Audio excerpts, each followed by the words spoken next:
Wilmington. Let's have a real conversation about working together to implement strategies and measures to help the communities, families, and children in the Wilmington zip codes. These neighborhoods lag behind the rest of the state in income, wealth, education, employment, safety, and health.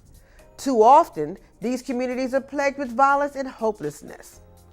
Wilmington will never be able to police, prosecute, or incarcerate its way to becoming a safer city.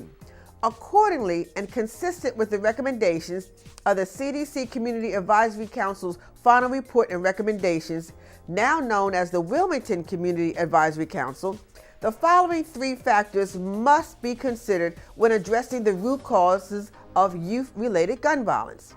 First, there has to be a paradigm shift from seeing violence as just a criminal justice issue to a public health issue, which demands that we stop treating the symptoms and address the root causes of these epidemics. According to the American Public Health Association, guns kill almost 30,000 people and cause 60,000 injuries each year. Although the issue of gun violence is complex and deeply rooted in our society, we must take a public health approach to ensuring our families and communities are safe.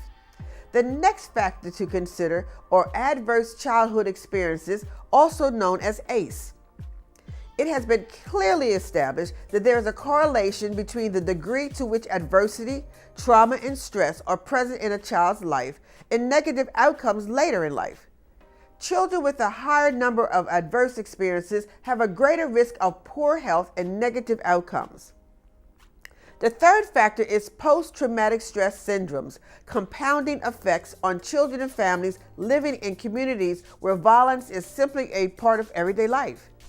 PTSD is commonly associated with soldiers returning home from war, but experts now see the condition in children and families that reside in communities with high rates of gun violence.